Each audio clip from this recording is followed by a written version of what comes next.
কিছু কিছু স্থান শুধু ঘুরে দেখার জন্য নয়, মানব সত্তা দিয়ে অনুভব করার জন্য। বোধগয়া তেমনই এক স্থান।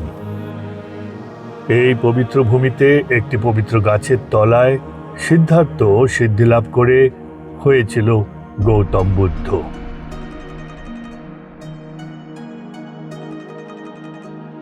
আজও লক্ষ লক্ষ মানুষ আসে এখানে কোনো অলৌকিকতার খোঁজে নয়, বরং নিজের অন্তরের শান্তি খুঁজতে। একই আকাশের নিচে এই ঐতিহাসিক বোধিবৃক্ষের ছায়ায় সময় যেন কেমন থমকে দাঁড়ায়, হৃদয় হালকা হয়ে ওঠে, আর আত্মা শুরু করে তার অন্তর্মুখী যাত্রা। এই যাত্রায় আমার সঙ্গে তোমাদের স্বাগত জানাই। Welcome to Bodhgaya, not just a destination on the map, but a destination to the soul. সঙ্গে থেকো।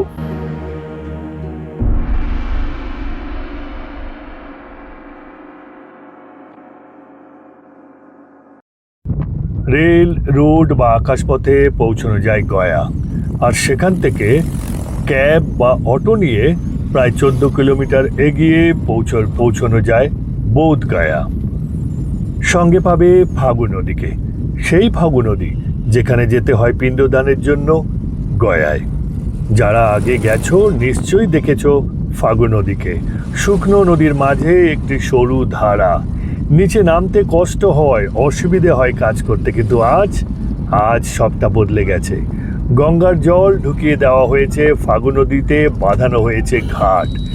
আজ ফাগু নদী এপার থেকে ওপার জলমগ্ন। বোধগয়া ঢুকতেই বদলে যাবে পরিবেশ, কেমন যেন লাল হলুদের মেলা, মন্দির, আশ্রম ও ধর্মশালা, প্রচুর পর্যটক দেশি ও বিদেশি, আর দেখতে পাবে অগণিত টোটো। ওটাতে ঘোরাই সহজ যে এখানে। পথে ঘাটে দেখতে পাবে লামাদের। কে যে কোন দেশ থেকে এসেছে বোঝা দায়। সবার মুখে হাসি ও শান্তির প্রলেপ। সবার আগে যেতে হবে মূল মন্দিরে, অর্থাৎ Mahabodhi temple. His holiness Dalai লামার 90 বছর পূর্তি উপলক্ষে তৈরি হয়েছে গেট। মূল মন্দির প্রাঙ্গণে কোনো ব্যাগ, মোবাইল বা কোনো রকম ইলেকট্রনিক গ্যাজেটস নিয়ে ঢোকা যায় না, এমনকি স্মার্ট ওয়াচও নয়। তবে সব কিছু রাখার লকার ফেসিলিটি রয়েছে মেইন গেটেরই পাশে। মহাবোধি টেম্পল কিন্তু একটি ওয়ার্ল্ড হেরিটেজ সাইট। তবে হ্যাঁ, ক্যামেরা নিয়ে যেতে চাইলে 300 টাকার টিকিট কেটে কিন্তু যাওয়া যাবে। মেইন গেটের সিকিউরিটি চেক পেরিয়ে পাবে একটি লম্বা করিডোর, সঙ্গে পাবে লামাদের। তারপর আরও একটা গেট আর একটা চেকপোস্ট। এই সময় প্রচুর লামাদের সমাবেশ দেখতে পাচ্ছি।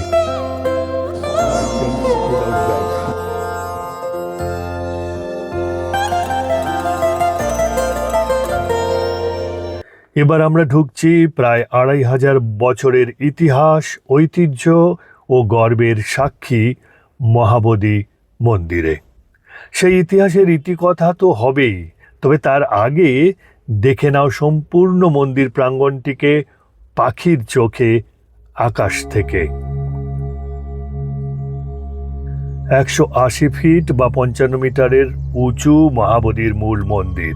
চারদিকে সবুজ বাগান, বটবৃক্ষ ও একটি পবিত্র পুকুর নিয়ে মহাবোধি মন্দির প্রাঙ্গণ। মহাবোধি মন্দির বিশ্বের এক অন্যতম পবিত্র স্থান। এই স্থানে রাজপুত্র সিদ্ধার্থ গৌতম বোধি লাভ করে গৌতম বুদ্ধ হিসেবে আত্মপ্রকাশ করেন। 2000 বছরেরও বেশি দীর্ঘ ইতিহাস এই মন্দিরের। বৌদ্ধ ধর্মের উত্থান, পতন ও পুনরুত্থানের নীরব সাক্ষী। খ্রিস্টপূর্ব 6ষ্ঠ শতাব্দীতে সিদ্ধার্থ গৌতম এই স্থানে বোধিবৃক্ষের নিচে গভীর ধ্যানে বোধি লাভ করেন। তখন এখানে মন্দির তৈরি হয়নি। বোধিবৃক্ষের তলায় সিংহাসন ও পদচিহ্নের পুজো হতো। খ্রিস্টপূর্ব 3য় শতাব্দীতে মৌর্য যুগে সম্রাট অশোক একটি মন্দির নির্মাণ করেন। চারপাশে স্তূপা ও বিহার নির্মাণ হয়। তখনই স্থানটি আন্তর্জাতিক বৌদ্ধ তীর্থকেন্দ্রে পরিণত হয়। চতুর্থ থেকে ষষ্ঠ শতাব্দী, তখন গুপ্ত যুগ। বর্তমান মহাবোধি মন্দিরের মূল কাঠামো গড়ে ওঠে গুপ্ত যুগে। গুপ্ত যুগ ভারতীয় শিল্প ও স্থাপত্যের স্বর্ণযুগ ছিল। মন্দিরটির বৈশিষ্ট্য লক্ষ্য করো, অনেক উঁচু, অনেকটা পিরামিডের মতন চূড়া। মন্দিরের গায়ে সূক্ষ্ম ভাস্কর্য ও অলঙ্করণ, পরিমিত ও ভারসাম্যপূর্ণ নকশা। 12 শতাব্দী মধ্যযুগে খিলজি ও মুঘল আক্রমণের ফলে ধীরে ধীরে মন্দির পরিত্যক্ত হয়। 19 শতকে শ্রীলঙ্কার বৌদ্ধ নেতা আনাগারিক ধর্মপাল বিশ্বব্যাপী আন্দোলনের মাধ্যমে মন্দিরটিকে বৌদ্ধদের হাতে ফিরিয়ে নেন। তৈরি হয় ট্রাস্ট বা সংগঠন। এবার দেখে নেব মন্দির প্রাঙ্গণে কোথায় কি আছে। সবার আগে চলো চলে যাই সেই পদ্মপুকুর।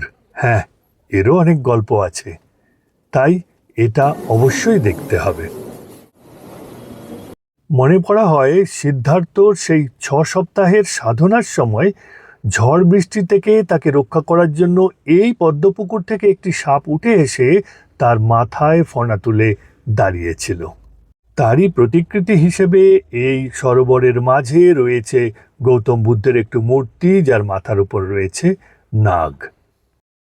এই মন্দিরের চারপাশে ঘুরতে ঘুরতে চোখে পড়ল অসংখ্য অসংখ্য লামারা বসে আছে বিভিন্ন বিভিন্ন দিকে মন্দির প্রাঙ্গণে, আলাদা আলাদা গ্রুপে।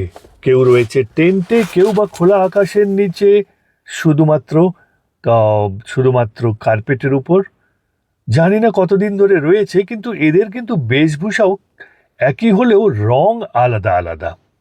এই যে মেরুন এবং ডিপ লাল, এরা টিবেটান মঙ্কস। আবার আগে যাদেরকে দেখলাম অরেঞ্জ, তারা হয়তো চীন, জাপান বা কোরিয়া থেকে এসেছে। কমলা হলুদ হলে বুঝবে তারা থাইল্যান্ড ও মিয়ানমারের মঙ্ক। মন্দিরের ঠিক পেছনেই রয়েছে সেই বোধিবৃক্ষটি। না, 6th সেঞ্চুরির BC-র সেই বোধিবৃক্ষ না হলেও এটিকে মূল বোধিবৃক্ষের সরাসরি বংশোদ্ভূত মনে করা হয় এবং অত্যন্ত শ্রদ্ধা এবং ভক্তির সঙ্গে এটিকে পুজো করা হয়। The tree of enlightenment. তাই এর তলায় এসে অনুভব করার চেষ্টা করলাম সেই দিব্য শক্তি যা আমার অহমকে আমার থেকে মুক্ত করতে পারে।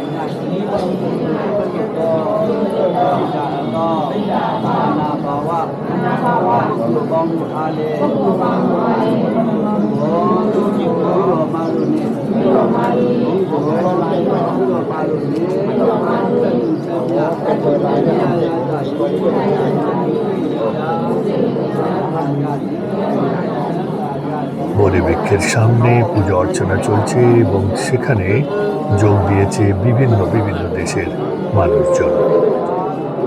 আবার কিছু মানুষ এই প্রাঙ্গণে বসেই ধ্যান করছে আনমনে। কেউ বা বুদ্ধ প্রণাম করছে সাষ্টাঙ্গে, একবার নয়, দুবার নয়, বারবার, অনেকক্ষণ ধরে। এটিকে ঠিক কি বলে আমি জানি না। তুমি যদি জানো আমার কমেন্ট বক্সে লিখে জানাও প্লিজ। কেউ বা আপন মনে বৌদ্ধ গ্রন্থ পড়ে চলেছে এই মন্দির প্রাঙ্গণেই। কোথাও আবার হিজ হলিনেস দ্য দালাই লামার ছবি রেখে অনবরত চলছে প্রার্থনা এই মন্দির প্রাঙ্গণেই। মন্দির প্রাঙ্গণের সবটা দেখালাম তোমাদের। এবার চলো মন্দিরের ভেতরে যাই। শৃঙ্খলাবদ্ধভাবে লাইন দিয়ে ঢুকছে সবাই মন্দিরের ভেতরে, কিন্তু না, আমার ক্যামেরা সেখানে যেতে পারবে না। ভেতরে রয়েছে গৌতম বুদ্ধের একটি অসম্ভব সুন্দর গোল্ডেন মূর্তি। এবার বলি বোধগয়ার মূল মহাবোধি মন্দির ও বোধিবৃক্ষ ছাড়া আর কি কি আছে দেখার। এখানে প্রায় প্রতিটি বুদ্ধধর্মী রাষ্ট্রের রয়েছে মোনাস্ট্রি ও মন্দির। চাইনিজ, জাপানিজ, বার্মিজ, ভুটানিজ, থাই এবং টিবেটান মনাস্ট্রি রয়েছে। একেবারে ভিন্ন স্বাদের এই থাই মন্দিরটিও। তবে মনে রেখো, বেশিরভাগ মন্দিরই কিন্তু বন্ধ হয় দুপুর 2টোয়, আবার খোলে সেই বিকেল 3:30 নাগাদ। তবে সবথেকে পপুলার ৮০ ফিটের এই সিটিং বুদ্ধটি।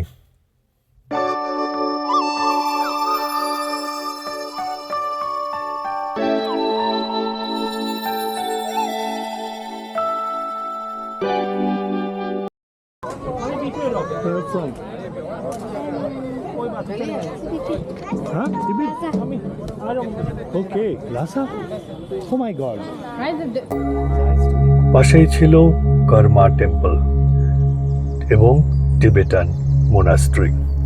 খুব কালারফুল এবং দেয়ালে রয়েছে ড্রাগনের ছবি। আর পাশে রয়েছে একটি গোল্ডেন চোরতেন। দেখতে ভুলো না থাই মোনাস্ট্রি। সাদা ধবধবে গেটের ভেতর দিয়ে গিয়ে দেখবে তাদের আর্কিটেকচারাল শৈলীতে তৈরি থাই মঠ। তো দেখে নিতে পারো বেশ বড় অথচ সাদামাটা চাইনিজ মোনাস্ট্রি। আসলে সরকারের বিন্দুমাত্র সহযোগিতা পায় না এই সংস্থাটি। আই লাভ বৌদ্ধগয়ার ঠিক অপোজিটে রয়েছে শ্রীলঙ্কান মোনাস্ট্রি। এটা কিন্তু দেখতে ভুলো না। আসলে শ্রীলঙ্কার ধর্মগুরু ধর্মপালের উদ্যোগেই সারা পৃথিবীর সমস্ত বৌদ্ধ ধর্মীরা একত্রিত হয়েছে, তৈরি হয়েছে ট্রাস্ট এবং ভারতের সব গুরুত্বপূর্ণ স্থানগুলোকে সংরক্ষিত করতে উদ্যোগী হয়েছে।